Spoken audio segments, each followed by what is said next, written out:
Hello, everybody. We are joined by the amazing Keith Swift.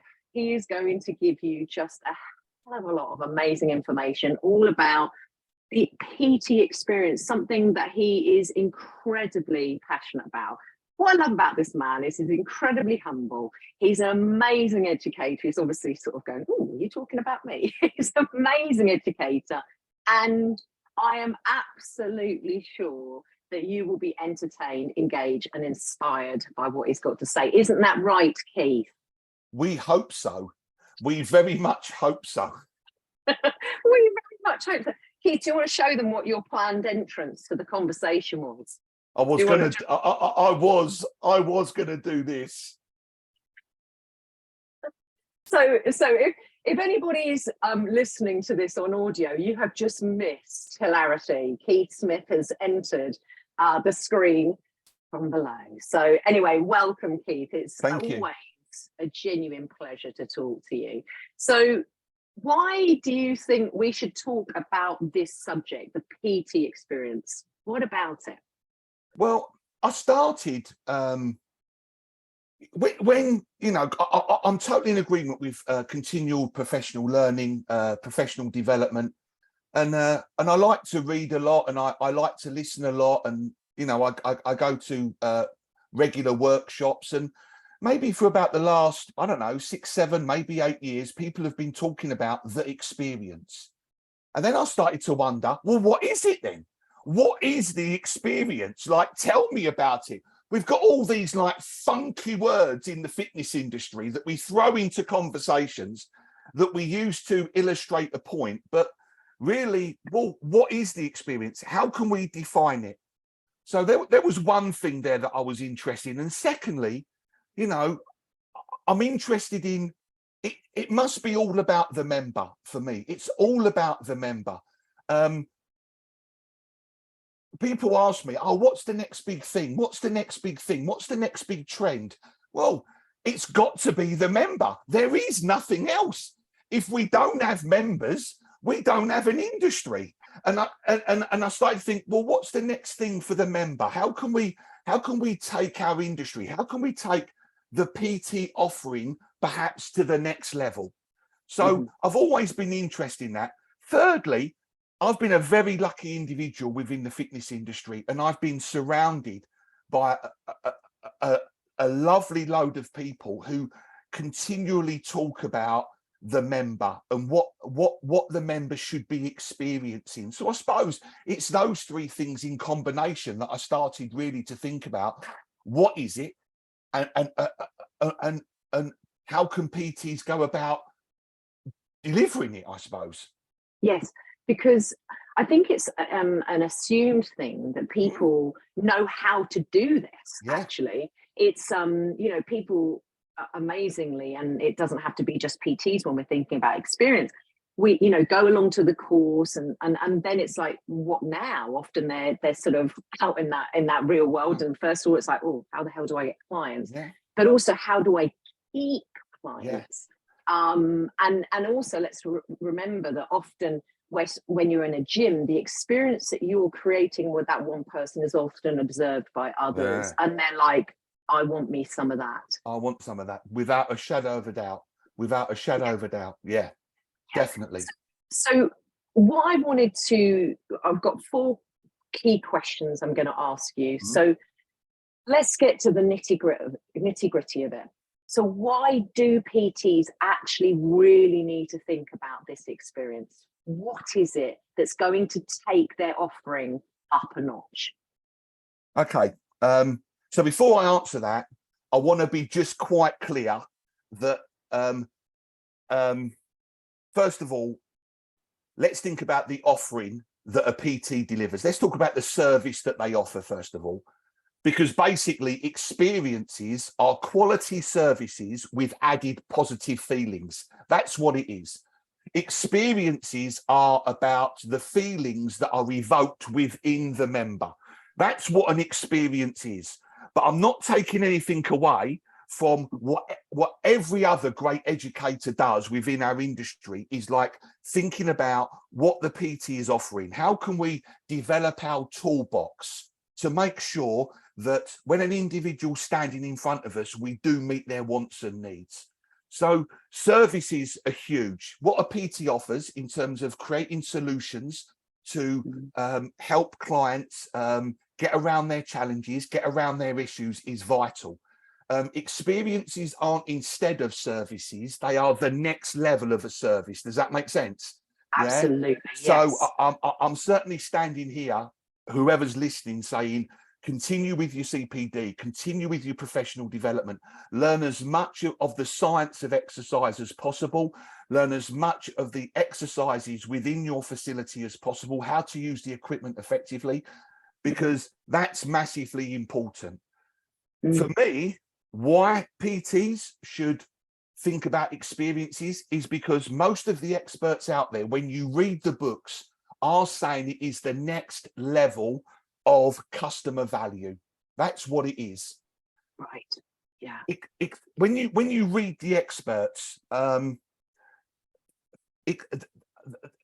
key factor of demand from the customer in regard to experiences are feelings, right? It's all about how they feel. Yeah. So feelings are directly connected with the experience, but also feelings drive behavior, right? I'm not knocking logic, right?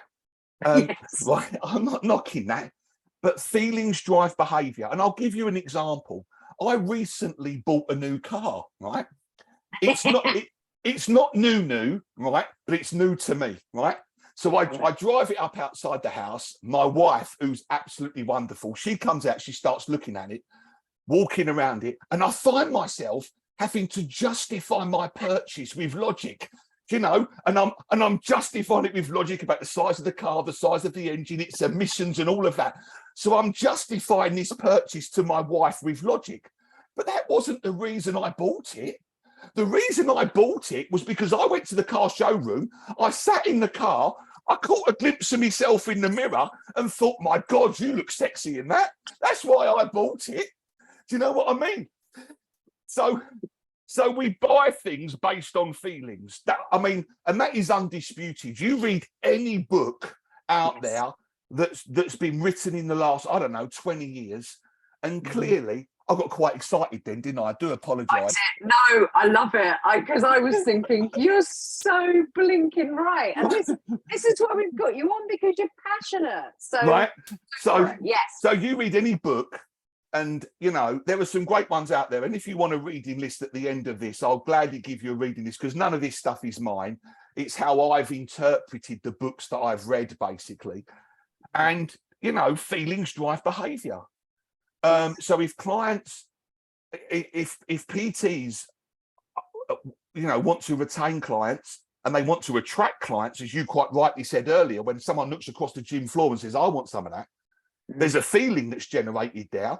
And if they want to retain clients, then we need to think about the manner in which we go about doing things in terms of creating those feelings. And that's taking nothing away from the service that a PT offers. And that is vital.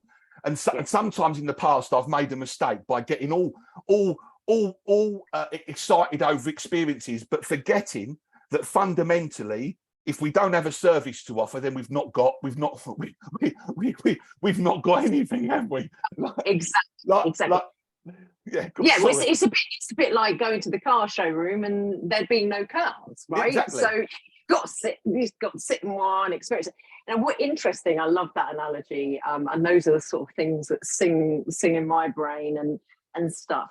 I guess it's worth us mentioning now that the feelings you create or the experience you create for Fred is going to look different to Tom, to Sue, you know. And so what I wanted to do is, I'm sure people watching you and listening to you can see your enthusiasm and stuff, but let's say experience. You can create a lovely, beautiful, excitable, passionate experience. But you know, if you were like that in a car showroom and you didn't allow the person just to, you know, sit in the car and just, you know, have looked in that mirror, you know, and had a moment for themselves. So really, as a PT, we need to work out how to sort of tailor that experience for the different individuals, but also move through that experience through different moments. Can you talk a little bit on that, how we could make it individualized? Yeah. So for me, that goes back to emotional intelligence. And if you read Daniel Goldman, I think I've pronounced his name right. I do apologize if he ever listens to this recording. I've pronounced his name wrong. He has 5 components of emotional intelligence, and it really is all about understanding and communicating in the current reality of the individual in front of you. Yeah. So self-regulation and self-awareness, empathy, motivation, and then social skills. And if I, you know, on reflection, you know, I think experiences are about emotional intelligence. There is a clear link there. Like you said, not everyone in fact, not everyone has the same experience. No one can have the same experience, because information comes in via our senses. We then filter and analyze that information based on our previous learnings and our biases. And then from that filtering, we create our own experiences. So no one has the same experience. Everyone's experience is unique. And we know that when people go to the cinema, when you come out and you're all discussing the film, and everyone's had a different experience about that film. Do you know what I mean? So we're sitting in the same room, right? Watching the same film, but we don't get the same experiences. So you are right. It is about understanding the client's current reality, understanding where they are now, having self-awareness, you know, recognizing how you're feeling as a trainer right now. It could be your 7th session of the day, and you still want to be on top of your game. You could have received an email or a text message that's quite upsetting, but you've now got to go and stand in front of a client. So it's being aware of the feelings that you have right now and being in control of them. Then it's about self-regulation. So thinking about what the client says and how you're going to respond in a positive way. You know, it's about having empathy with their current situation, you know, in terms of, you know, how they currently perceive exercise, where they are now on their journey, where they want to go, you know, and how you're going to deliver, the manner in which you're going to deliver that information based on who they are. Social skills is massive, as well as, you know, motivation to continually learn. So I think you've hit the nail on the head. No one has the same experience. And for a trainer, you know, experiences could be put down to a real good fundamental understanding of emotional intelligence, which means if my wife's watching this recording, she's thinking, emotional intelligence, he's got none. What's he doing talking about emotional intelligence? You know, so yeah, you're quite right. I think that part of providing a unique experience is a real understanding an application of emotional intelligence. It's not just knowing about it or comprehending it. It's having a good understanding of it, and then moving up Bloom's taxonomy, getting towards the sexy stuff right at the top. Absolutely, yes. Can I say sexy stuff on a FitPro webinar? I hope I can. Yes. Oh, go on. And then being able to reflect, you know, reflect on what's been said, reflect on how that session went, and then, you know, and then move on from there, I suppose. So yeah. I love it. And the key word for me in there was application. And actually, you know, knowing the 5 things is all well and good, but we need to make sure that we are able to weave it through different people in an individual way. And all of the things that you're talking about are learned practices and things that we have to consciously go about, you know, bringing into our sessions. So you're right, that personal trainer on their 7th session has got to be very present, haven't they, for their client. Yeah. And really, you know, we know the experiences are different, but be able to create the same level of experience for session 1, you know, haven't they? And that is hard. So how do you, right, so how do you feel that people, let's say for a moment, they're sort of scratching their head and they're going, okay, right, well, I can read that book of the guy that you may not have pronounced his name correctly. So there's obviously some resources that you can look at, but where do you think that PTs that maybe don't feel that they're they're at this level yet. How can they start scratching the surface of working on these skills? Do they start working on it outside the gym? Do they read a book? Do they try a few different things? Or where can they start? I'm hoping it's a really lovely question. I'm hoping that our industry gets more tuned into it, because I definitely see some really good educators out there within our industry who could deliver this far better than me. You know, so I hope our industry grabs hold of this and starts delivering it. Where I had to go when I wanted to, I had a few friends who were in the industry but were looking at this sort of stuff. So that was lovely for me to go to them. I started reading books, I started going to YouTube, and then I started doing courses outside of our industry. Yes. I'm afraid at some point, because and please forgive me, Teresa, I'm not being rude, but every single thing I seem to read and look at is around content. Yes. Now content is important. Exercise choice, exercise order, exercise intensity, because fundamentally we need to make sure that sessions are safe, effective and individualized. I get that, right? But everything, there's very few places that I go to when I go to conferences or I do webinars that actually really dives a bit deeper into what is an experience and how do we create it. And we do have some great tutors in our industry, and I do hope at some point that they start to deliver some of this stuff, because the way they deliver the other stuff, they should be delivering this stuff. They understand adult learning. But I had to go outside. In all fairness, I don't want to be this, but I went to Sandler's Wells Theatre and done Introduction to Acting. Right, literally just to think about the performance and what they go through to I even went on a stand-up comedy course. Right, just to look at this thing, and if anyone on the call, if anyone on this webinar is watching, they're really uncomfortable with the word I used in terms of performance. Can I just say that, and this is not my quote, but life has a distinct start point and a distinct end point. And in between those 2 points, all of us are acting out in a web of relationships. So please don't think that you're never performing, because we're always performing. We just need to perform in the right way when creating experiences to evoke the positive feelings inside the member that drives them back for the next session. Love that. And always my view, and I'm sure you agree, there's always authentic to you. So because when it's inauthentic, that is what I think of as a negative performance. Yeah. You know what? It's kind of like, I'm pretending. Yeah. You know, but I suppose there is a point when people start learning, they maybe have to go through the motions a bit consciously, but it becomes easy. And reflecting back on what you're saying about the educators who are really good at this in our industry, I think people see it.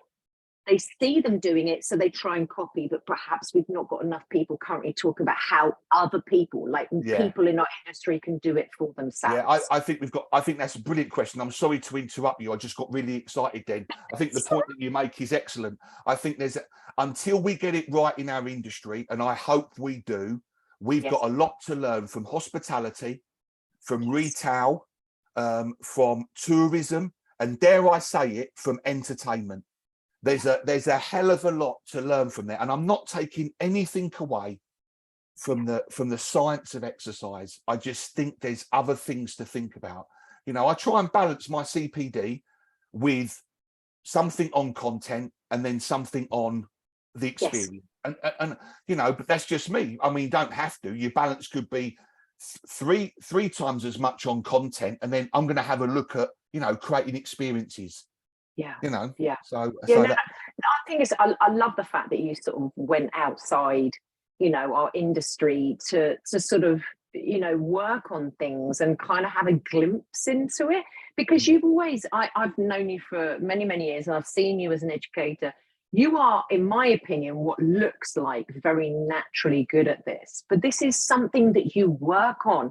That's it. That's the thing. Like people, you know, right now, you know, it probably looks very easy, but it's also something you've had to learn, you work on, you prioritize, And so I think what that is encouraging to other people to say, look, we haven't all got it right. It doesn't come naturally to a lot of people. We have to work on it. So I'm going to hit you with my next question, if I may. All right, I'm going to hold on to that thought, because what you've just said, I'll round up with that at the end, because I think that's brilliant. I think that's brilliant. Okay, well, you remember, or do you want to? Okay, right. So my next question is, what is value? Okay. So again, I started to think about this. I think I was looking on, LinkedIn, and Yes. I've got about 6 followers. I've got about 6 friends on LinkedIn, right? That's about 5 more than me. And someone said, and there was a quote, and I don't know who it was, and I apologize to people watching and listening, but it said, price is only an issue in the absence of value. Right? And that made me really think about what we offer as an industry, that price is only an issue in the absence of value. So I started to investigate what is value, right? And according to the stuff that I read, value can be split into 2 things. All right. On one side, there's worth. Worth is around what we do. It's around the science of exercise. Okay. And so that's worth.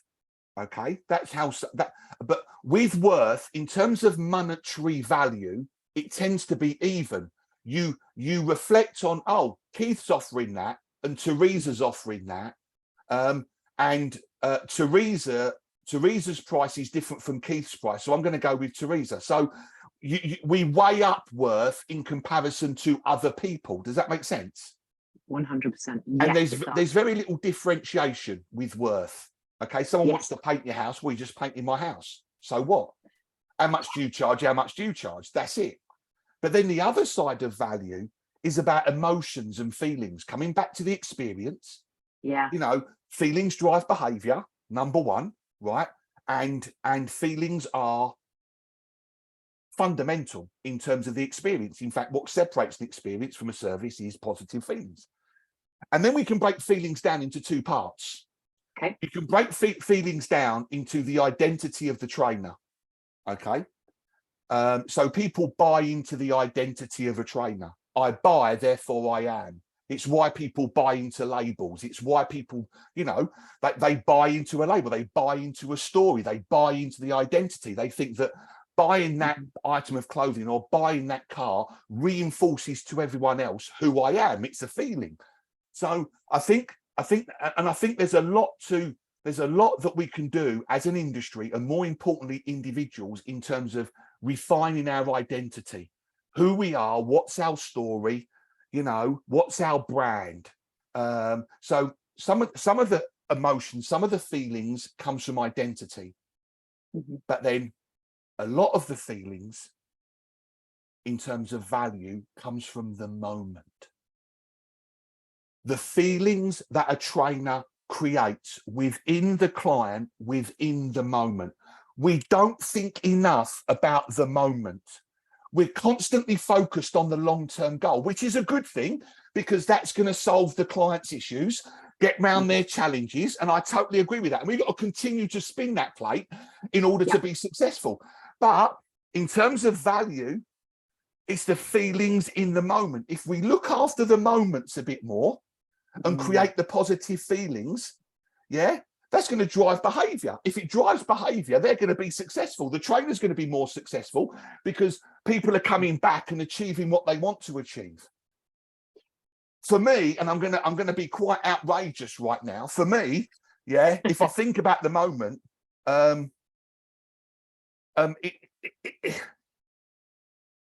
it's all about play. Play. Being in the moment. Play for me is about enjoyment. It's about just doing something just for the sheer joy of achieving something now. And I think, and again, I'm going to be really quite rude, and I do apologize. We've actually turned play in our industry, someone's leisure time, we've actually turned play into work. We even call it a workout. Jesus Christ. This is their play time. This is their free time.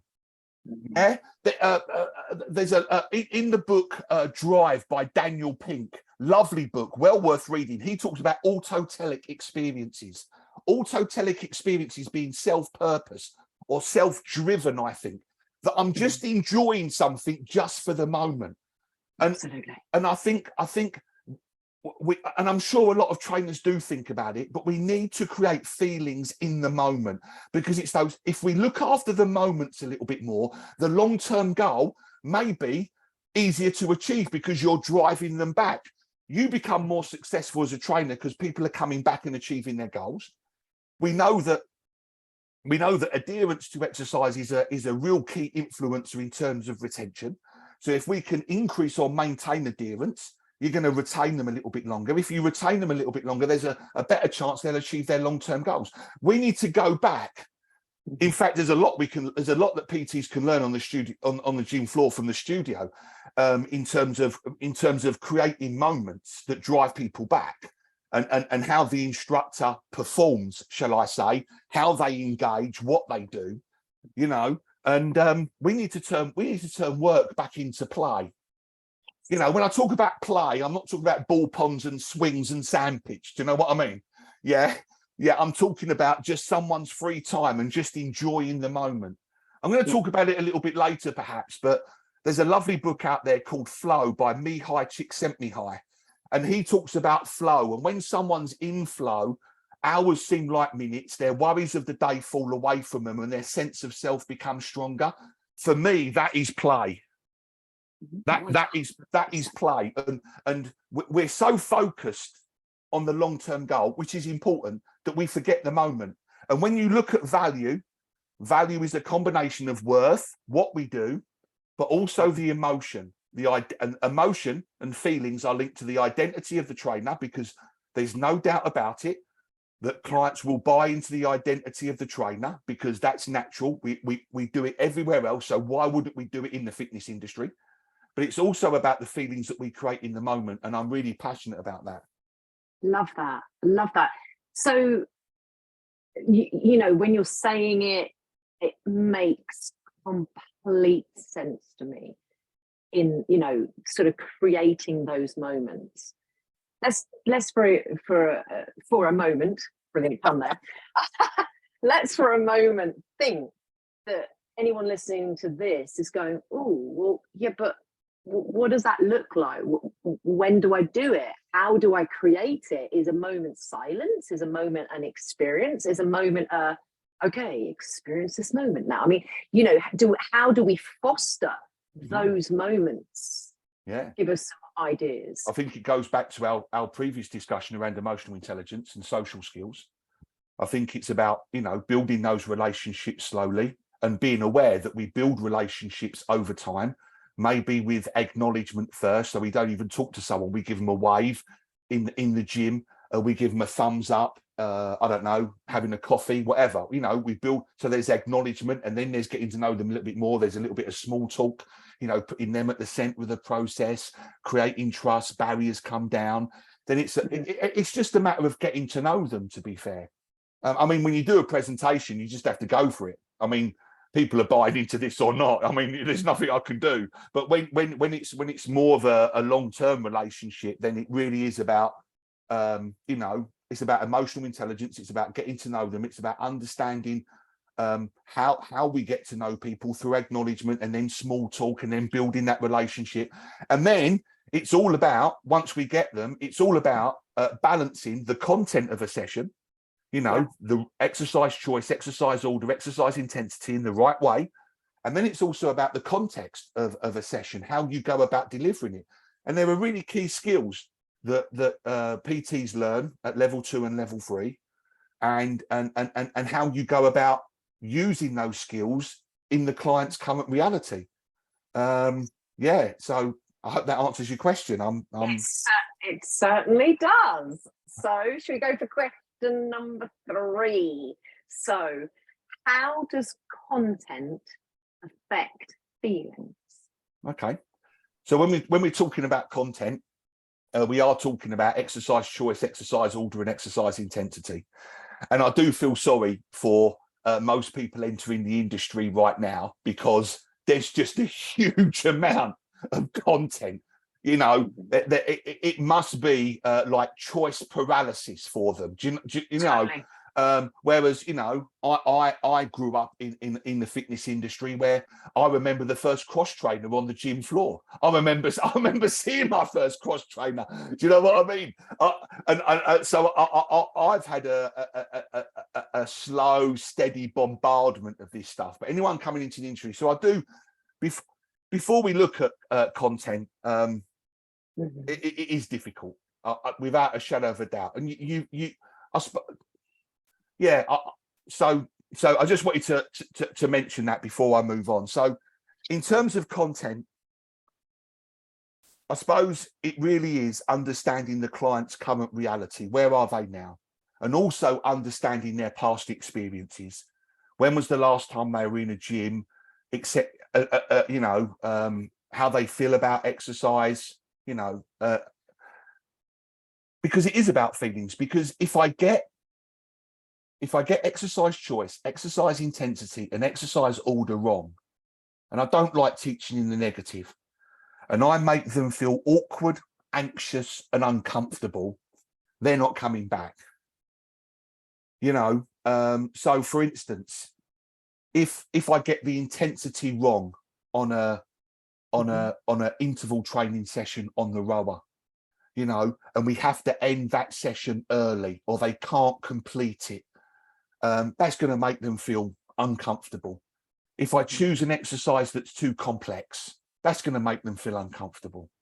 So I've got to get that balance right, you know. And Vern Gambetta, who's a lovely book, a lovely author, you know, he's got a quote: "One session doesn't make a client, but one session certainly breaks them." You know, and it's not just breaking them in terms of injury, it's actually breaking them in terms of, this is not for me. I knew exercise wasn't for me. I feel uncomfortable here. I'm not coming back. So, right. So it really is important that we choose the you know, the right exercise. And for me, and not everyone on this call will do that, but I work a lot with people who are new to exercise, or they're coming back to the gym after a long period of time away. So for me, I always start with an easy option, because if I start with an option that's too easy and they achieve it, then I've got an opportunity to say, do you know what? You're a lot fitter than you told me you were. We're going to have to take that up. So their confidence automatically goes up. But if I start at a point where, you know, I'm doing an exercise just because it's the latest trend, and they can't do it, and they know I've got to make it easier, what sort of experience is that for them? So content is huge. There are feelings related to content. We need to be aware of that. And I fully appreciate all the new stuff that's coming along, but choose the right content for the individual at this moment in time. You know, it's really important that we get it right, because we need to make people feel positive about themselves, feel that sense of achievement, have some form of enjoyment, that enjoyment in the moment, going back to doing it. Yeah, I loved it. I've done it. You know, we you know, not everyone not everyone who's going to be a client perceives a workout that a workout's not a workout unless they crawl on all fours to the changing rooms. You know what I mean? And they lay in the shower tray in the fetal position while they're sucking Nurofen. You know what I mean? Not everyone.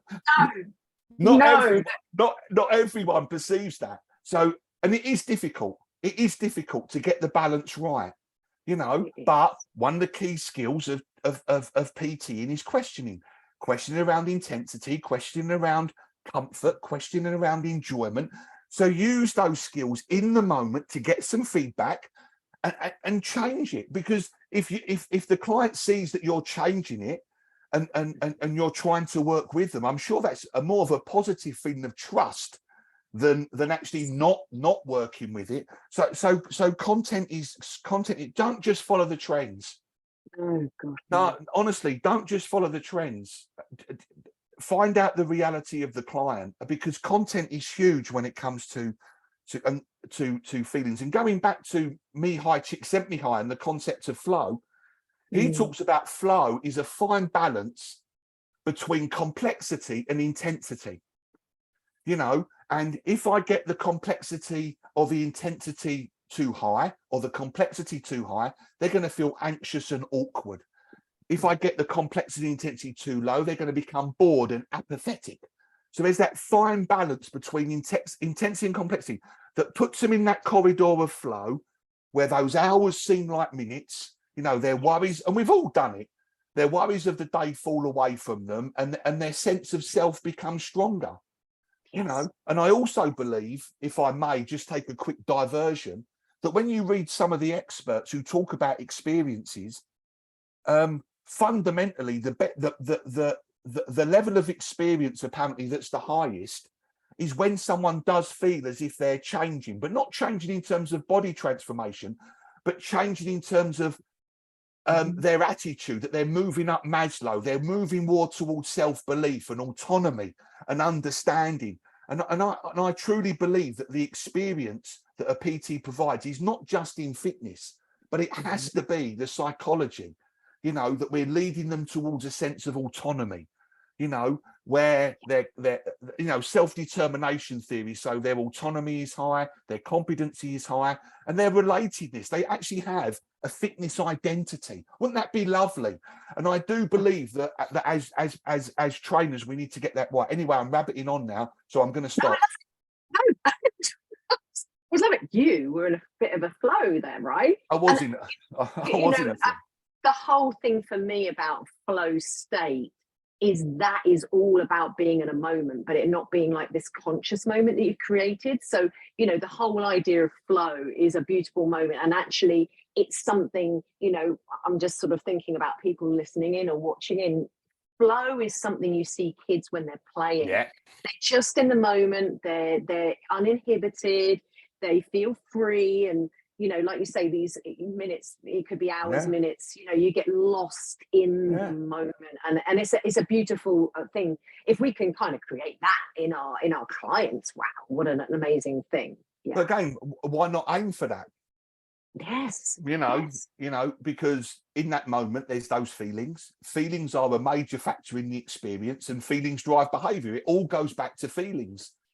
You know, there's sorry, Teresa, there's loads of stuff out there, and you know, we just need to grab hold of it, I think. And we're a facilitator to those moments, aren't we? We That's can what we really, are. You know, like you said, when you were talking about hospitality, you were talking about entertainment. You know, they facilitate an experience, don't they, for us? And we absolutely can do the same. So we're going to go for question number 4, if we may. Go on. So, regarding PT, talk to me about what is the context of PT. The context is, I suppose, for me, the environment that a PT creates. Okay, that's it. And if I look at the fitness industry at the moment and the gym floor, there's probably 3 environments. All right, there's the whole gym space. You know, that's one environment, and how that gym space tells its own story and communicates its message via the imagery on the walls and the wording on the walls and the flooring and the music and the smells and all of that. And then there's the individual spaces on the gym floor, or places, sorry. So there's the space and there's the places. So you've got the cardio space, the recovery space, the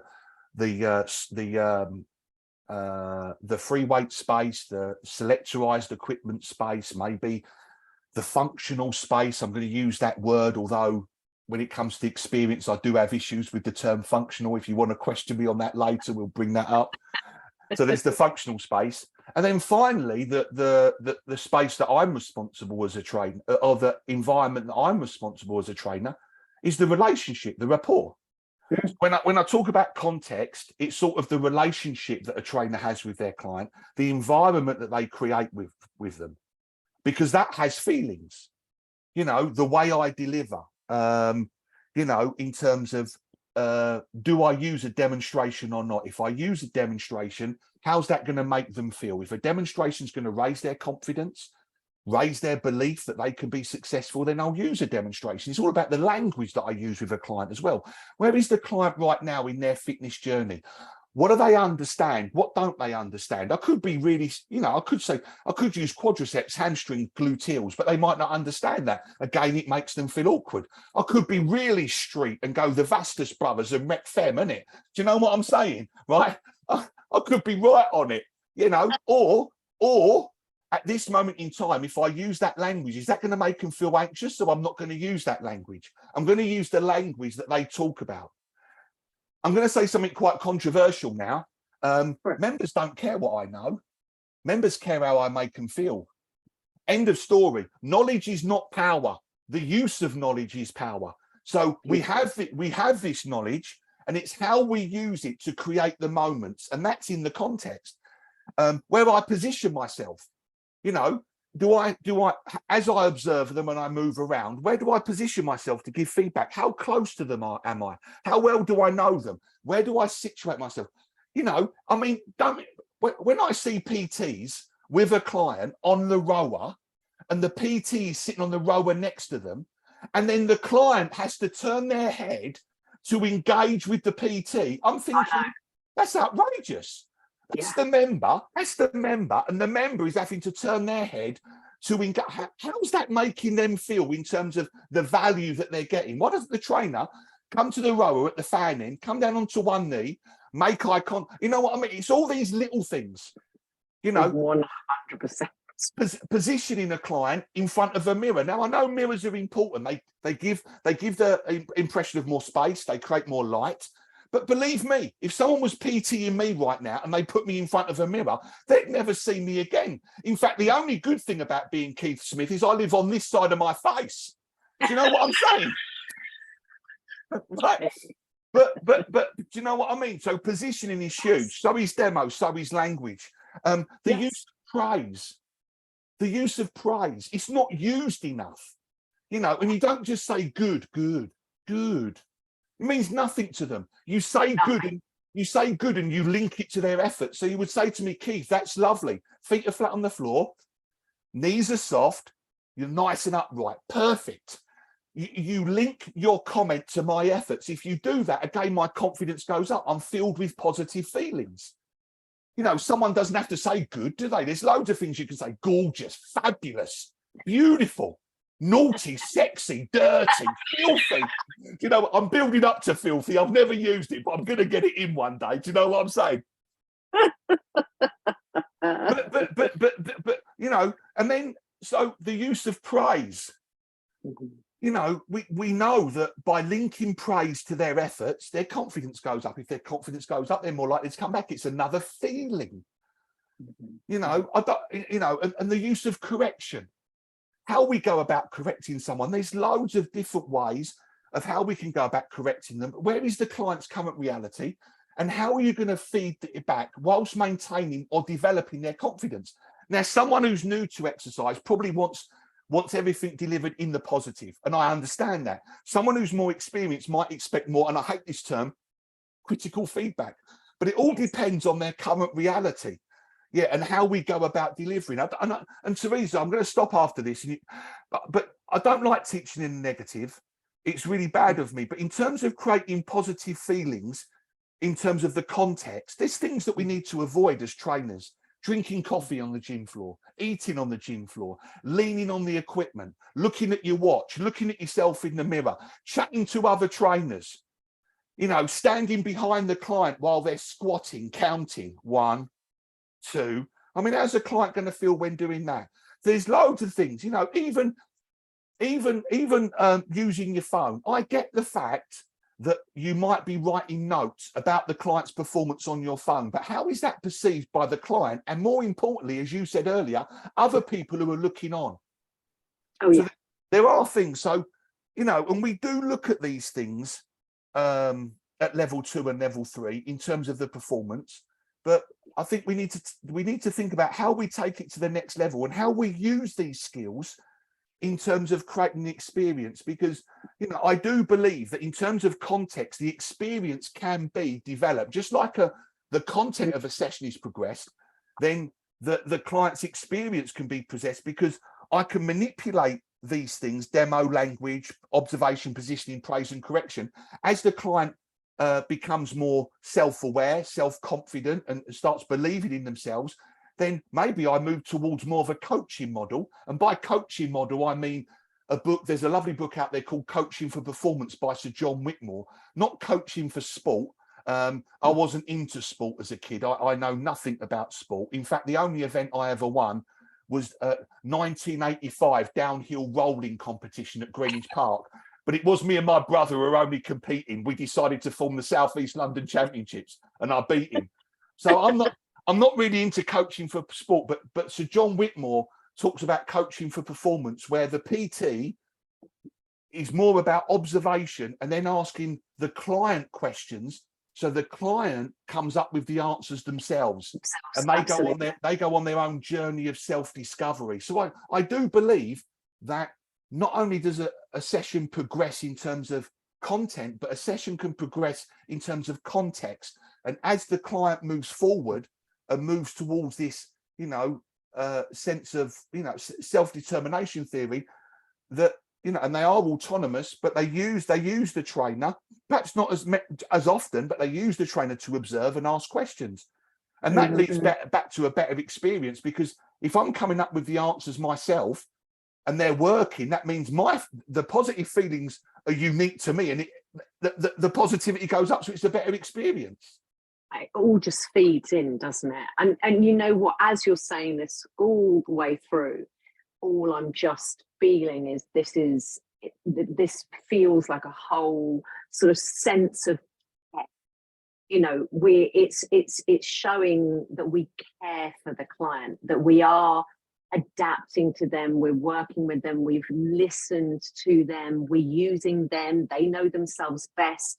We want to work with them. We're not just telling them what to do, we're empowering them. These all things sound like care.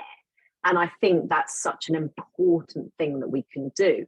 And then the other thing I heard was a word, and I know you were saying it more to the client, and I want to sort of ask you a little bit about this, and it relates to something you said just a few moments ago, which is self-awareness. So self-awareness as a PT, we've all seen the PT sat on the concept tube next to the client.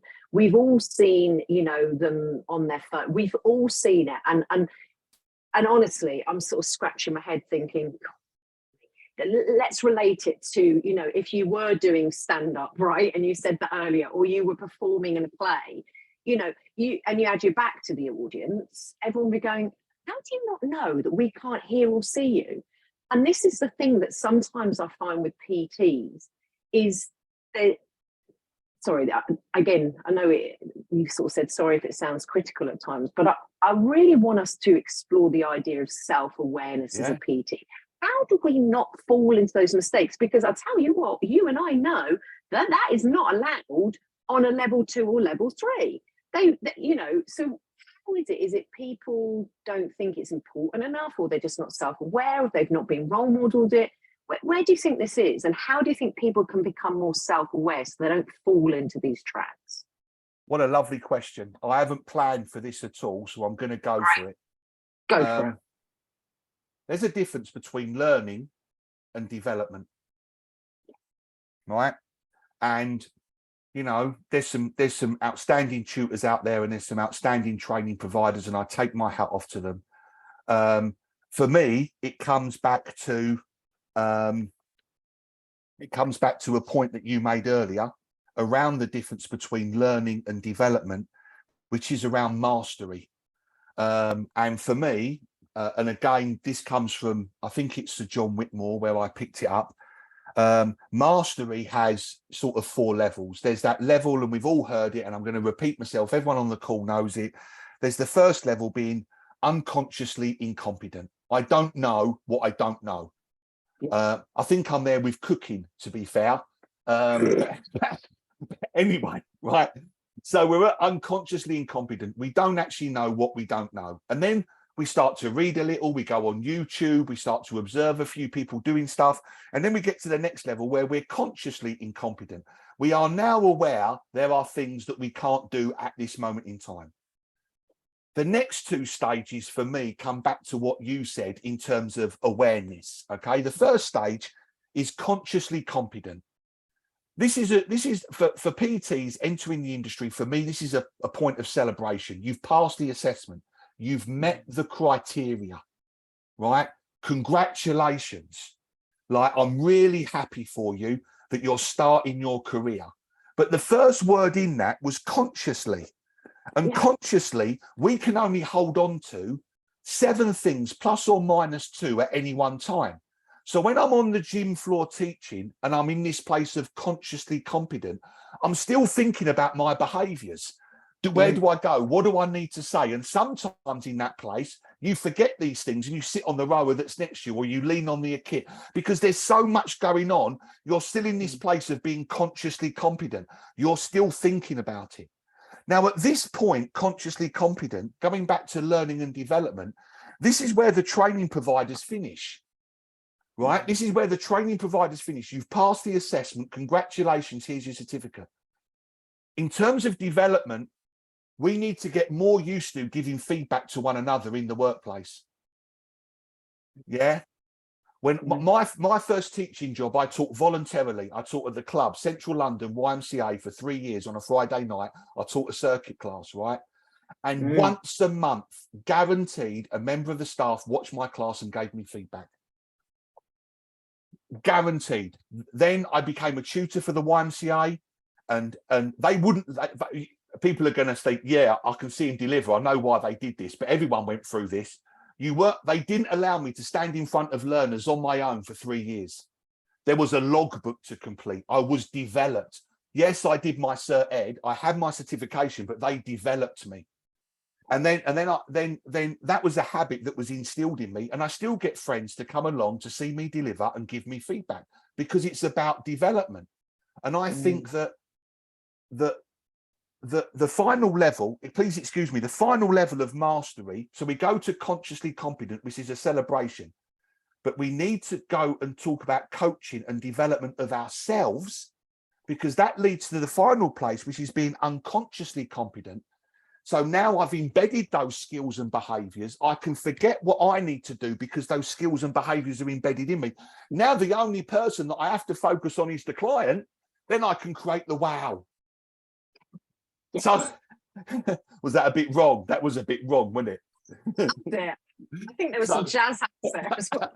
So for me, to answer your question, I think there is a difference between learning and development. And I think we need to, as an industry, we need to get really comfortable with being uncomfortable with receiving feedback. You know, and I was very lucky, and I'm old now, and I reflect back on every step, and the people that I've worked with have given me feedback, and I still surround myself with people who give me feedback. You know, I delivered the other week at an event, and I purposely asked 2 friends to come along to give me feedback.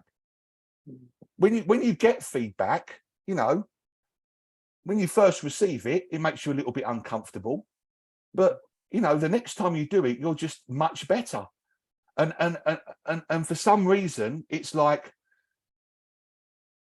for some reason, people want to learn more, but don't want to develop and master what they've currently got.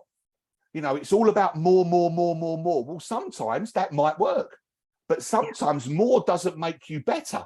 Actually developing and enhancing what you've got. Actually, so if that answers your question, I don't know. It does.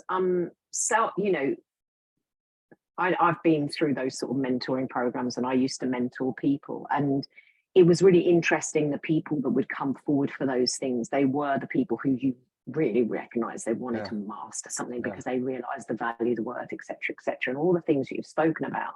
And they would take time out to do that. And I know, you know, I sometimes, honestly, I am, you know, curious of sometimes the intentions of people coming into the industry, or what they think it actually involves, because it is, if you've been in the industry, you know, long like me, and we're still working on these things. You know, I do my own stuff to develop how I would present and connect and engage, and I do things like this, and I'm learning stuff from you right now, and I'm like, oh yeah. But this sort of self-awareness is very, very key. And So not everybody has the ability of somebody mentoring them for 3 years and, you know, doing a logbook and doing all that stuff. So I think it is making sure there are people that, you know, are not just going to be kind. They, you know, they really are. They have your best interests at heart. You know, they want to see you develop. They want to see you develop. That's the people you've got to trust. Yes. You know, yes. I'm sorry to interrupt, and but yeah, they want to see you develop. In terms of self-awareness, under self-awareness, I've probably got 3 rules. I was going to, not that we have to end it now, but I was going to end it. For a PT, in terms of creating an experience, it is about understanding and developing your identity, because there are feelings for the client related to that.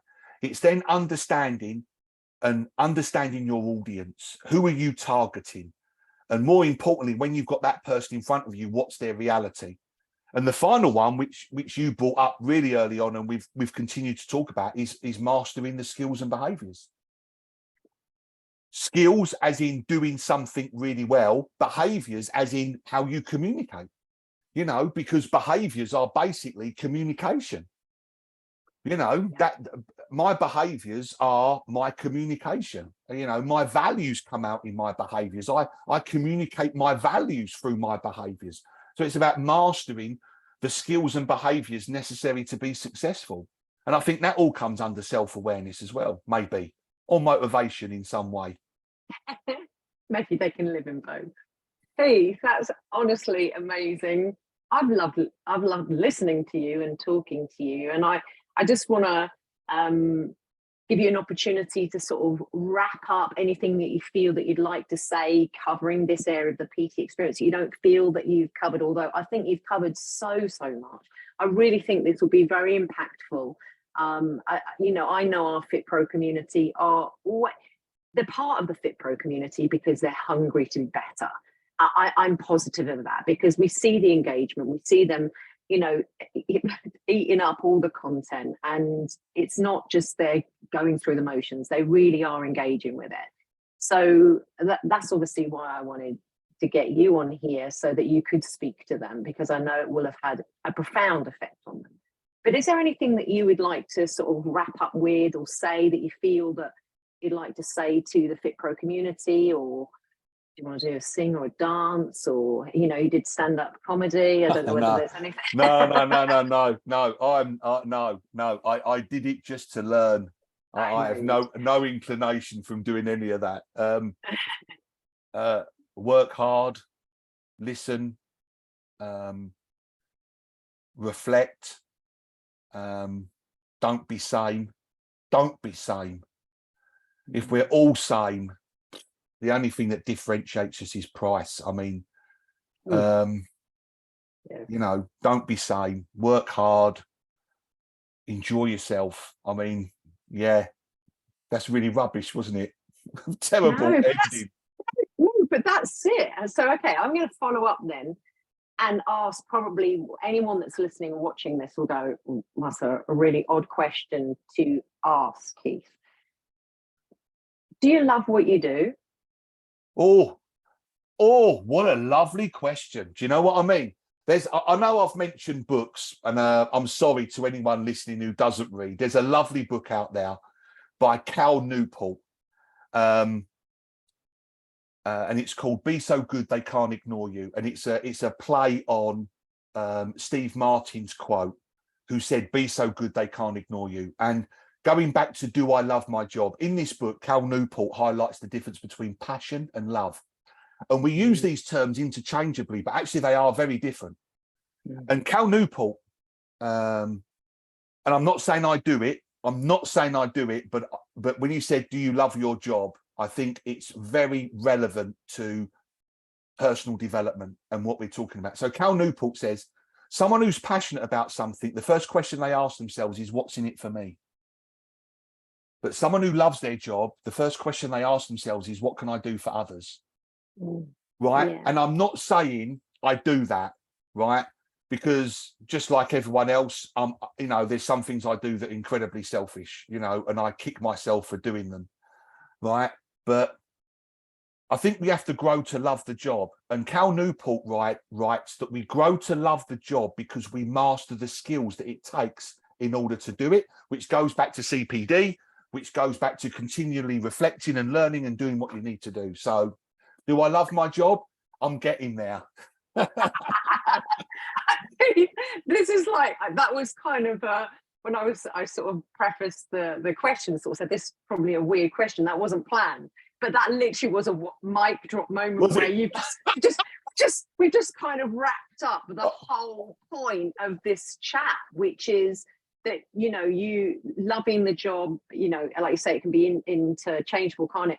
Sort of being passionate about what you do. But yeah, if we could get it so that people like you and I love our jobs, that's going to make a huge difference, isn't it? To lots of people's lives. Yeah. But according to this book, we only get to the stage of love when we master the skills. Mastering. It goes back to mastery, you know. So anyway, so basically what you've just been banging on about, which is master it. Let's dig deep. And once you master it, you know, you then can stop thinking about you, start thinking about others, which then leads to creating feelings that drive behavior that are essentially the experience. I'm so excited about this webcast. Thank you, you're amazing. Thank you so much.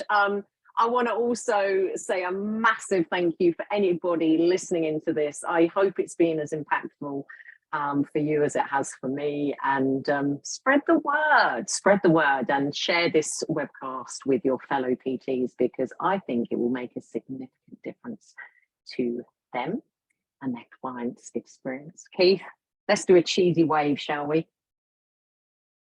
Thank you. Thank you. Bye.